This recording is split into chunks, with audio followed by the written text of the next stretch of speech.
Okay, we are back, but we're going to do something a little different. We're going to just open it up to some questions. Questions from the first presentation or from this presentation before we launch into the next bit of information here. It can get quite dense, and I wanted to make sure that with all the information flying your way, you have a chance to ask any questions you might have up to this point. Anybody want to throw their hat in the arena? Yes, sir. Does gambling addiction work the same way in the brain that these drugs do? Yes. Good question. The question was gambling addiction. So there are a group of behaviors, sometimes referred to as process addictions. But gambling has been identified by the DSM-5 as one of the addictive, compulsive behaviors that fall into a category similar to substance use disorder. There is another, internet gaming has not quite made it into the DSM yet, but the World Health Organization has indeed labeled it a addictive illness as well. So probably it's coming our way. There's a little bit more data and a little bit more time. But gambling is seen in a similar way. Rather than powders and liquids to change how I feel, it's a process. And so we do have some people who get into recovery from alcohol or opioids or cocaine who take up another behavior that might be just as detrimental. Gambling is certainly one of them, and the disease would still be considered, not in remission, but active if they're actively gambling. And the criteria for diagnosing gambling is very similar to what we would see for substance use disorder. And I gave everybody a mnemonic last time. It was twist caps. But the use despite adverse consequences or the continued behavior despite the losses, despite the warnings, the compulsion to chase their losses, all of the sort of behaviors can be kind of extrapolated over from the SUD criteria to the gambling. And it is treated in a similar way with recognition of the power of that illness, the illness, which is the same one, and the interventions, bringing in collateral information. I never meant for it to hurt my spouse or my kids, but here we are, we had to sell the home. The car is gone. Why is the car gone? And I need to see the faces of the consequences of what it is, to see the power of it in my life, and then do the steps needed to fill the dopamine center in healthy ways that won't cause harm to me or others. There is a genetic predisposition also with the substance abuse? Yes, there is. So it's the same. So because it's low dopamine in the nucleus accumbens as the final common denominator, yes, it's basically the same folks who had trouble with opioids. Guess what? They could very easily have trouble with gambling. They maybe haven't chosen to. But if I were to take away access to everything in powder or liquid form, and I was only left with these two options, we've got internet gaming, we've got gambling, maybe we've got shopping. I had one gentleman who did a good work in treatment, and he got away from opioids and alcohol, but he started this double marathon thing. And it wasn't even enough to have one marathon. I didn't even know there was a such thing as a double marathon. But there are people who train for this or whatever, and he was in his mid-30s.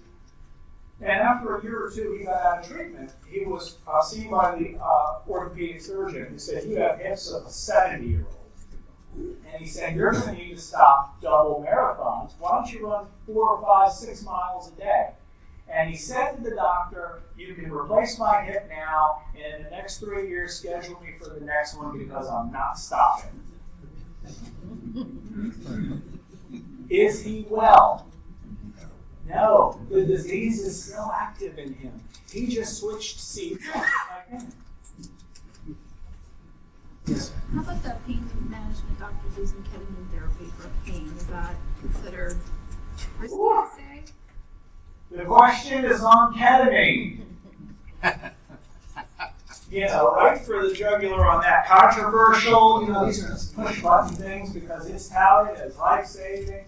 And it's marijuana, it's ketamine. Let's go hyperbaric chamber. Let's go for all of them, shall we? In the question and answer period, so I can make a lot of friends. So the thing is, if I have addictive illness, it's not a good idea. Why is it not a good idea? I treated a couple of veterinarians who were addicted to ketamine. It's a veterinary tranquilizer readily available, and there is dopamine release in the nucleus accumbens, and it's reinforcing. Now, I have somebody with depression who has tried everything under the sun. They've even undergone electroconvulsive shock therapy, and they're still depressed. And they're on a combination of 5+ psychotropics, and nothing is working.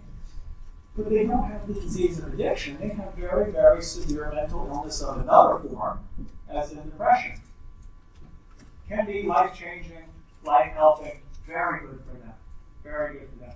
I just want to put out there the caution for intravenous, sublingual, nasal ketamine in people who are working to improve the dopamine levels in their nucleus accumbens and their recovery from drugs and alcohol. I think there's a risk there. It hasn't been quantified, it hasn't been well studied, hasn't been well documented. I'm just speaking from the standpoint of an addiction specialist who's seen ketamine in and of itself cause some problems for some particular patients. And I just think a little extra caution used. And again, I say all that not to say don't ever use it, or it's not going to be helpful for some people. I think it will be. I would just be very cautious in somebody with a history of IV fentanyl use, along with other substance use, to say that IV ketamine is the answer. Yes, sir. Do you think somebody can substitute substance abuse disorder with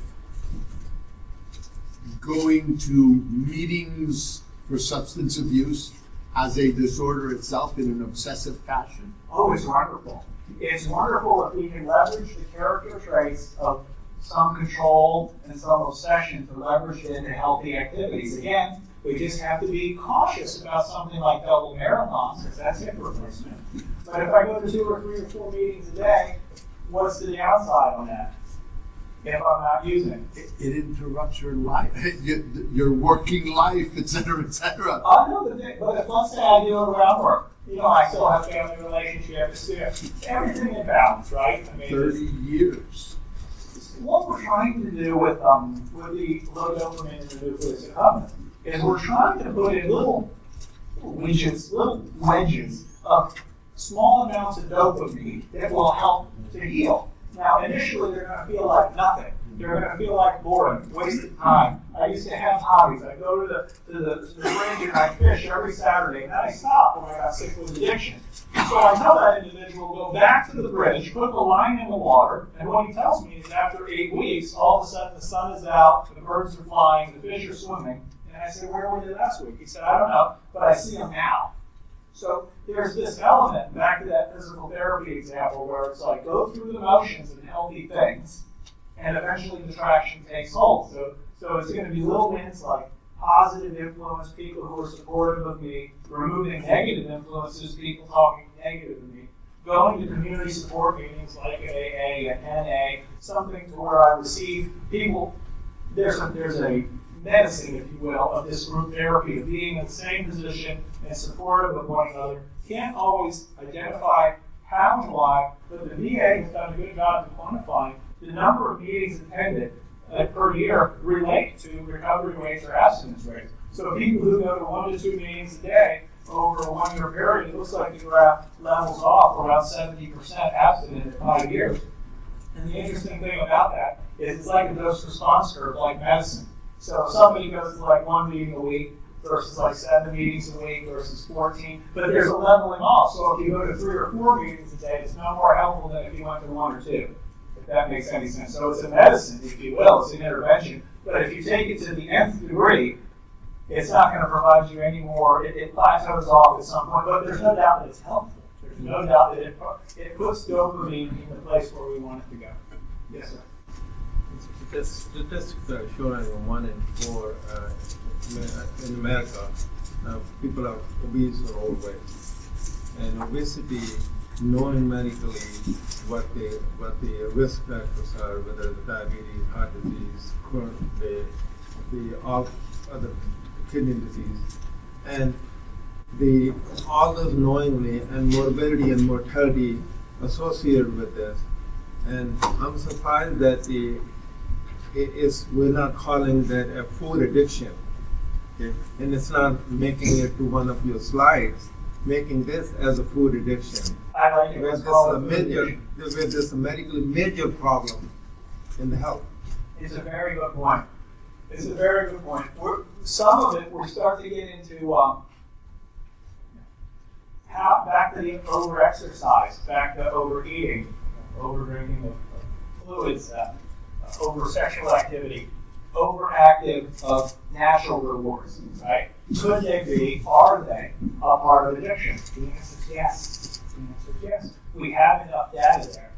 Whether that migrates its way, into the DSM criteria and into some other things remains to be seen. But you're on it in that what I get from certain foods, the amounts, the timing, the types of food. There have been enough studies done to show dopamine release in the nucleus accumbens in a spike fashion dependent. So it's not that slow and steady release that you get from things that don't spike the dopamine, but certain high dense sugary calorie. I mean, they can do it, and it is part of certainly from our perspective in the field is that food addiction is real, and that high sugar content, high fat content, especially when mixed together, high salt, it's all playing with receptors in the brain, and it does. The idea is that you have things that release some amount of dopamine, but anything that releases over and above the 100%. It's almost like you get a spike in the drop, and so I need to redose. So if I'm finding favorite foods, or whether eating does it for me, gambling does it for me, shopping does it for me, it's going to be time to pay the piper sooner or later, and it's going to, in the end, lower my dopamine. It's like a self-fulfilling circle and cycle, and it's hard to break. So yeah, my thoughts, folks, potentially if they're going to be evaluated for gastric bypass, they should probably be in group therapy, individual therapy, and learn about the addiction that is part of it. What an interesting point. The number of folks who have gastric bypass who then turn to alcohol after, so they never drank before, is very high. It's very high. So if I go gastric bypass, the likelihood that I potentially become alcoholic or turn to another substance, if you will, to fill the void is very high. Also, failure of the gastric bypass is also very high, and that relates again to the addiction. Either I'll eat through it, or I'll switch to something else. Yeah. So it's there. Yes, sir. Yeah, it seems like the bandwidth required to care for these patients and the way you're describing is pretty high, and obviously not all of us not in this field are going to have that kind of bandwidth. Is there a network of physicians or providers or something like that we know of locally, to help offset the lack of bandwidth that a lot of the other, physicians and specialties may have in treating these patients? This is a good point, and a good comment, which is lack of bandwidth. Where are the specialists? Where are the addiction specialists? There's not many of us, unfortunately. So that needs to be like in training, Christian fellowship. I mean, even the curriculum in the medical schools, I think, are working to catch up. And it's definitely, I think it's just a point well taken that it's under available. You can sort of Google for these things, but addiction psychiatry or addiction medicine. And the facilities that are available have a limited foray, and a lot of those barriers that we were showing on the slide with insurance, time commitment. There's a lot of different things, stigma and fear. So there's a lot of. I still, think there are barriers to getting what we need done, and I'm hoping that this is a step in the right direction. Just the recognition of the elephant in the room. The elephant's been here, and so is this a possibility, an opening of the door where the DEA and SAMHSA, the Substance Abuse Mental Health Services Association, recognize that this overdose epidemic is not going away. I mean, that we need to treat the underlying illness, which is addiction, so more robust resources will go to that. Maybe even Medicare will start paying for addiction-specific care. Yes, sir. Just to piggyback on his question there, if I can pry in a day-to-day experience for yourself, Yeah. what's your average appointment time, and then once you see the individual, then what's that next step? What other resources are you plugging them into to try to be successful, I guess? Yeah. each community, they have kind of a catchment net. You might be familiar, if you go a little bit south, it's Stewart-Marchman Act Behavioral Healthcare, SMA, and as you start to migrate up this way, it's Epic Behavioral Healthcare, and then you go further, and it's Gateway. All of that is sort of non-profit, funded by the state, and potentially funded some by insurance like Medicare and Medicaid. So they're kind of the safety net to treat this illness right now. But in terms of commercial insurance and private places, there are those as well. But the access is limited to having the insurance coverage or the ability to pay for the treatment because some of the payers haven't recognized it enough yet. So for example, for my practice, I will see people alone, but I try to have them show up with somebody. So there's a first barrier. It's like, I'm willing to come there, but I'm not willing to bring anybody. So sometimes we'll go ahead and do that. Sometimes we won't, depending on what the history is, via knowing what I know about this illness, me sitting with somebody, who's using too heavy, too much, too often, and is too risky is not going to go anywhere unless I have a support person to either administer the medication or to drive them where they need to go. They're so sick sometimes they really can't drive themselves.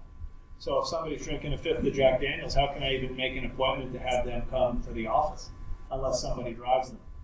So there's all these kind of nuts and bolts of it. And part of this talk at the end is the paperwork or template packet. And you can kind of get a snapshot as to like what would be the intake process, what would be the documentation if I did it myself. And again, I don't have to treat everybody, but the idea with this MAID, as I understand it, is get people comfortable who have licenses to be willing to look at this buprenorphine thing.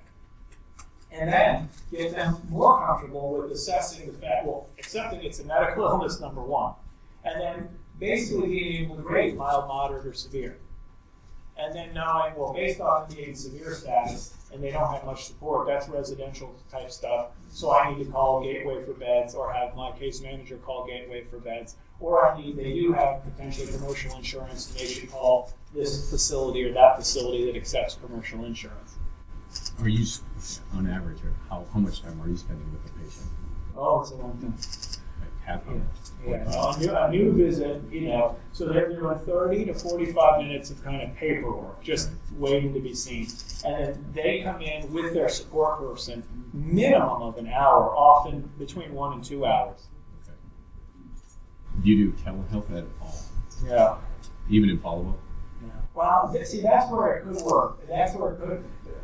If they're sick enough to need that much care and that much attention, I mean, I've had people and just tried it and had been burned before. It's like I have my cup of whatever. I got the camera on me here from the waist up, and I got a cup of something. And therapy is very, as sick as, if you have moderate to severe addiction illness, that's going to be a tough go. Yeah. If it's mild or if it's after treatment, telehealth is pretty good. After they've done a real robust course of treatment and understand what they're up against, if you're doing check-ins, once a month or something, or they're doing some amount of group therapy on telehealth, very good modality. But boy, on the front end, just no oomph to it. Oh, this side, yeah. So just getting people to the side, for you guys, it's tremendously difficult. First of all, very few, and second of all, not as much addiction, but just general mental health. There's so many taboos with patients in the clinic to go to the next step. Do you favor referrals or some clinics and doctors who that patients call themselves show a reflection of consent and willingness for help, as opposed to referring people for either addiction, depression, anxiety, etc. Really, what's your approach? You allow us to send one to you, or we have to basically have the patient initiate the consultation? No, they can be sent. It's just they need so much help. So like back to my original, I never saw a voluntary patient, although they're supposed to all be classified as voluntary. So in other words, the leverage piece. So I don't have to want treatment for it to work. In this case, for addiction, I don't have to like it. I don't have to want it. But I just have to be willing to show up and maybe go through this. So willingness, and it's actually a Dimension 4 issue. We talk about it as like pre-contemplation, contemplation, this deep Prochaska stages of change. Where am I? Preparation, action stage of change. Where am I? Most of the folks who are initiating treatment for substance use disorder are doing it for someone else. I had one for the doctor. It was actually for their doctor. They were so close to their doctor, they did it for the doctor. But after 2 weeks of sort of being with us, they're like, now I know what he meant, why I'm here. It wasn't apparent to them in the beginning. The other was doing it for their wife. The other one was doing it for their father or their mother. So it's all like, whoever they're willing to, by hook or by crook, it's like whatever way I can get them to just show up with a support person and do it for them, whether it's mental health or addiction, and that's a win in my book. So, I mean, I think I agree with you that this is a first step and a great step, but this is a multifaceted societal issue. And I think the Biden administration or the White House administration is really a shot in the dark. This really has to be addressed by the DEA. It has to be addressed by border control. It has to be addressed by immigration, by federal defense systems. This is, the exponential rise. This actually implies multifaceted interest in having this recognition institute that is now from 4 years ago. So, great, we're one step forward, but there really has to be a paradigm shift in the way we approach the whole thing. And where these drugs are coming from, and who's making them, who's producing them, and why. And I think that needs to be addressed. And I think the federal administration is putting an onus on us, physicians, to really take the blunt of their failure. And I think it has to be a multifaceted also, increasing your reimbursement as a specialist in the condition. And the importance of mental health is 50% of all ER visits. Usually, we give it to you all so it really is a recognition of the importance of mental health and health in general. Appreciate the comments, and the only thing I would say, just from a smaller person, other thing is like, I feel a responsibility to just teach about the illness. So like, regardless of all the dangers and worsening conditions sort of surrounding, it's almost like I got this knowledge, and it's like I got to share it, and you guys at least have to recognize, some level, no matter, it's almost like when this goes away, even if the next wave is even more toxic in a way, it's almost like, what can we do to at least recognize the people suffering, and like, is there some low-hanging fruit at least that's being missed? And with that, Selena did a search for me about international analysis of drug abuse across the country. There's very little data from any source of the United Nations or the World Health Organization report. Drug addiction in America and Western Europe, as opposed to perceived to average of Central South America. The study at Home University, the study Brazil, Brazilian, actually now in South America. But when you study the drug addiction per population of the world, you got to ask yourself, why is this a problem mostly in Northern Europe and also in the United States? Is it a wealth issue that we're well enough to be able to address? There's other intentional theoretically, people in other countries we have the same amount of drug abuse as we are. This is the need is 1 or 4, 1 or 5, although it may manifest in other ways. Well, the World Health Organization did look at that some, and they rated every country 1 through 5. So take a look at that. World Health Organization rating of disease burden for all comers addiction, alcohol and drugs. And it's amazing. It is everywhere. It's just not talked about. So it doesn't matter that the civilized countries have enough income and immigration time to do this, or it is a matter of intentional underpowered structure affect our society. The research is good. That's a good idea. So I'm just putting that out there. Okay, thank you for that. Appreciate the questions, comments.